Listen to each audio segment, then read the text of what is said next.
આપને હલકું ફૂલકું ખાવાની ઈચ્છા થતી હોય છે તો તમારા માટે આ બે ડીશ ખૂબ જ બેસ્ટ રહેશે, જેમાં આપણે તેલનો ઉપયોગ નથી કરવાના અને મિનિટોમાં તમે આ બે વેરાયટી તૈયાર કરી શકો છો. તો ચલો રેસીપી શરૂ કરીએ. તો સૌથી પહેલાં બે વેરાયટી તૈયાર કરવા માટે એક સ્પેશિયલ ચટણી તૈયાર કરી લેશું, જે બંને વેરાયટીમાં ચાલશે. તો ચટણી તૈયાર કરવા માટે થોડા લીલા ધાણા દાંડી સાથે જ મિક્સર જારમાં ઉમેરીશું. દાંડી ખૂબ જ ફાયદાકારક હોય છે અને આમ પણ ચટણી બનાવવામાં દાંડી વધારે ગ્રીન કલર આપશે, તો મેં ઉપયોગમાં લીધી છે.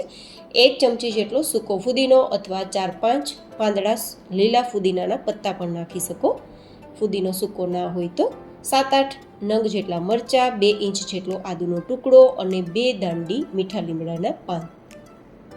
સાથે ખટાશ માટે આપણે એક નાની સાઇઝમાં કેરી હોય ને તેના ટુકડા લીધા છે. તમે સૂકો આમચૂર પાવડર પણ લઈ શકો છો અને લીંબુનો ઉપયોગ કરી શકો છો. હવે આ ચટણીને એકદમ હેલ્ધી અને એકદમ ટેસ્ટી બનાવવા માટે 1 કપ જેટલી દાળિયાની ફોતરા વગરની દાળ લીધી છે, અથવા ફોતરી વગરના દાળિયા પણ લઈ શકો.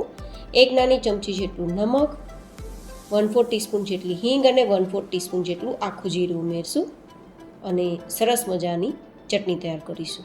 આપણે આ ચટણીને સૂકી તૈયાર કરવા માટે પાણીનો ઉપયોગ નથી કર્યો અને મિક્સર જારને ચાલુ બંધ કરીને આ રીતે પાવડર તૈયાર કરેલો છે. આ સૂકી ચટણીને એરટાઇટ બોક્સમાં ભરી 15 દિવસ ફ્રીઝમાં રાખી એની ટાઈમ ખાઈ શકો છો.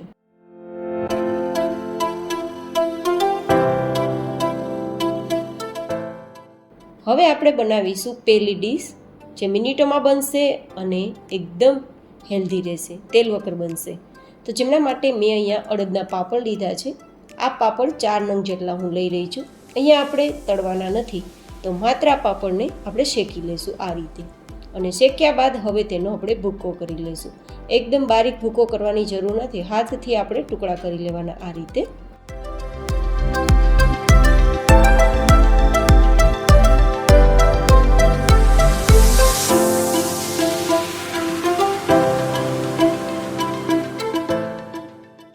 હવે પાપડને આ રીતે આપણે ચૂરી તૈયાર કરી લીધી છે. તો 1 કપ જેટલા આપણે મમરા લીધા છે. તમે વઘારેલા મમરા પણ લઈ શકો ને આ રીતે કોરા મમરા પણ લઈ શકો.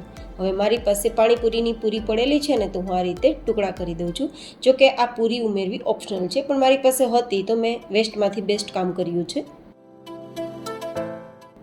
સાથે લગભગ 1/4 કપ જેટલી ચણાના લોટની જે સેવ આપણે ઘરે બનાવીએ ને તે લીધી છે. તમે બહારની સેવનો ઉપયોગ કરી શકો છો.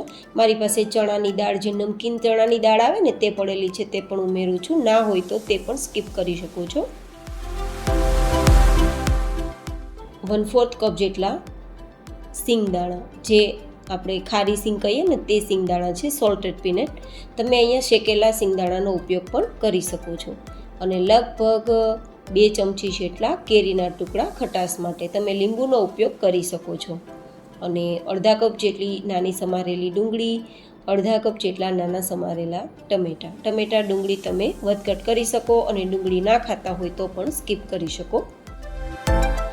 થોડા લીલા ધાણા ઉમેરશું અને અહીંયા મારી પાસે કેપ્સિકમ પડેલું છે તો ટુકડા ઉમેરું છું. કેપ્સિકમ ના હોય તો જે મોડા મરચાં હોય ને તેના થોડા ટુકડા ઉમેરી શકાય, જેથી થોડી વેરાયટી સ્પાઇસી બને. મારી પાસે દાડમ પડેલું છે તો ઉમેરું છું. ઘરમાં હોય તો ઉમેરજો, નહીં તો કોઈ જરૂર નથી.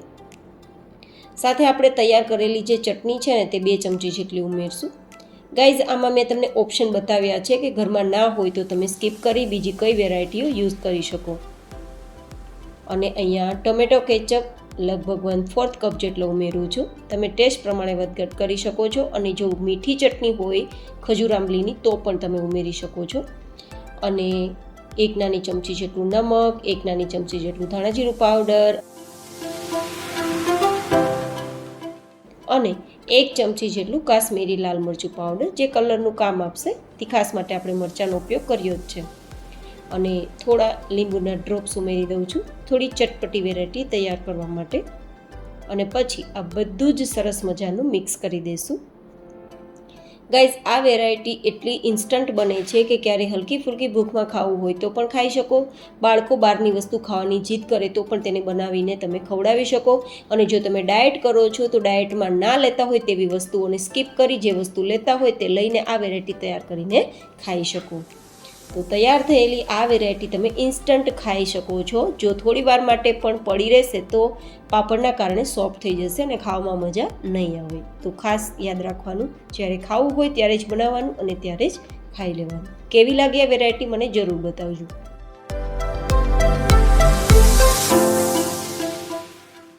આ વેરાયટીને આપણે સર્વ કર્યા બાદ પણ થોડી ઉપરથી આપણે સેવ, ડુંગળી આ બધું જો ગાર્નિશ કરવું હોય તો કરી શકીએ, અધરવાઇઝ ઓપ્શનલ છે. હું તો થોડું ગાર્નિશિંગ માટે ચટણી, સેવ, ધાણાભાજી, દાડમ આવું બધું સ્પ્રિંકલ કરીને સજાવું છું, જેથી થોડું એટ્રેક્ટિવ લુકમાં લાગે અને ખાવાનું આપોઆપ ભાવે. જોકે આ બધું કરવું ઓપ્શનલ છે.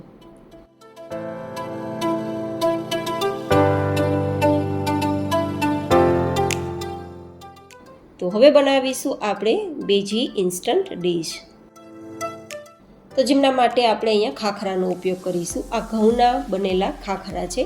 તમે જે ઘરમાં ખાખરા અવેલેબલ હોય તેનો ઉપયોગ કરી શકો છો, પણ બેટર રહેશે કે ઘઉંના ખાખરા હોય તો વેરાયટી હેલ્ધી બને.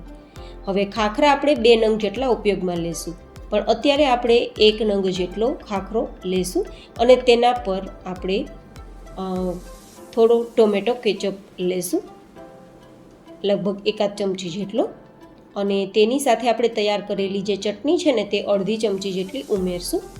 1 નાની ચમચી જેટલા ચીલી ફ્લેક્સ ના હોય તો લાલ મરચું પાવડર લઈ શકો છો. અને અહીંયા મેં ઓરેગાનો લીધો છે. ઓરેગાનો ના હોય તો પણ કંઈ વાંધો નહીં, ઓપ્શનલ છે. હવે આ જ રીતે બધી જ વસ્તુ મિક્સ કરી દેશું. જો તમારી પાસે ચીલી ફ્લેક્સ, ઓરેગાનો આવું ના હોય તો માત્ર ટોમેટો કેચઅપ અને તૈયાર કરેલી આપણે જે ગ્રીન ચટણી છે ને તે બંને મિક્સ કરી અને આ રીતે લગાવી શકો છો. આ રીતે આપણે આખા ખાખરા પર સ્પ્રેડ કરી દઈશું. ગાઈઝ, આ વેરાયટી તો એકવાર જે ખાશે તે વારંવાર બનાવીને ખાશે, એટલી ટેસ્ટફુલ બને છે. તો જરૂર એકવાર ટ્રાય કરજો. આ રીતે સ્પ્રેડ થઈ ગયા બાદ હવે આપણે જે બીજો ખાખરો લીધો હતો ને તે આના ઉપર રાખી દઈશું અને સેમ પ્રોસિજર કરશું. 1 ચમચી જેટલો કેચઅપ, અડધી ચમચી જેટલી ચટણી, 1 નાની ચમચી જેટલા ચીલી ફ્લેક્સ અને થોડો ઓરેગાનો મિક્સ કરી દઈશું અને ખાખરા ઉપર સ્પ્રેડ કરી દઈશું. અહીંયા આપણે ગેસ ચલાવવાની જરૂર પણ નથી રહેતી, તળવાની કે શેકવાની પણ જરૂર નથી રહેતી, કારણ કે ખાખરાનો ઉપયોગ કર્યો છે. તો વેરાયટી બનાવવી પણ એકદમ સરળ રહે અને હર ગુજરાતીના ઘરમાં લગભગ ખાખરા તો મળી જ રહે. હવે ગાર્નિશિંગ માટે આપણે થોડા ચોપ કરેલી ડુંગળીના ટુકડા, થોડા ટમેટાના ટુકડા, થોડા કેપ્સિકમના ટુકડા, કેપ્સિકમ ના હોય તો મોડા મરચાંના ટુકડા લઈ શકો, અને થોડા કેરીના ટુકડા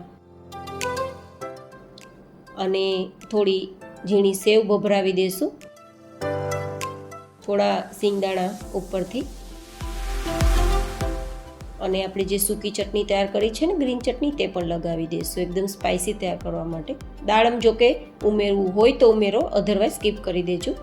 અને થોડા લીલા ધાણા અને થોડો ઉપરથી ચાટ મસાલા ના હોય તો સંચળ પાવડર ઉમેરી શકો છો, અને ઉપરથી થોડું ઓરેગાનો અને થોડા ચીલી ફ્લેક્સ. બસ, હવે કંઈ કરવાની જરૂર નથી. પણ હા, જો કરવું હોય તો અગેન થોડી સેવ, ડુંગળી ઉમેરી શકો છો અને હું ઉપરથી થોડું ચીઝ લગાવી દઉં છું. જો કે ચીઝ ઉમેરવું ટોટલી ઓપ્શન છે ગાઈઝ. તમે ડાયટમાં લેતા હોય તો ચીઝ વગર આ વસ્તુ તમે ખાઈ શકો છો, પણ બાળકોને ખવડાવતા હોય અથવા ચીઝ ખાવામાં તમને કોઈ પ્રશ્ન ના હોય તો તમે આ રીતે ચીઝ લગાવીને પછી ટુકડા કરીને ખાઈ શકો છો. આ વેરાયટીને સોસ, ચટણી કંઈની જરૂર નથી, એમ જ ખાઈ શકો છો. ખૂબ જ મજા આવે તેવી છે. આ બંનેમાંથી કઈ વેરાયટી તમને વધારે પસંદ આવી તે પણ મને જરૂર બતાવજો. ફરી મળીશું નવી જ હેલ્ધી એન્ડ ઇન્ટરેસ્ટિંગ રેસીપી સાથે. ત્યાં સુધી stay healthy, stay happy, take care.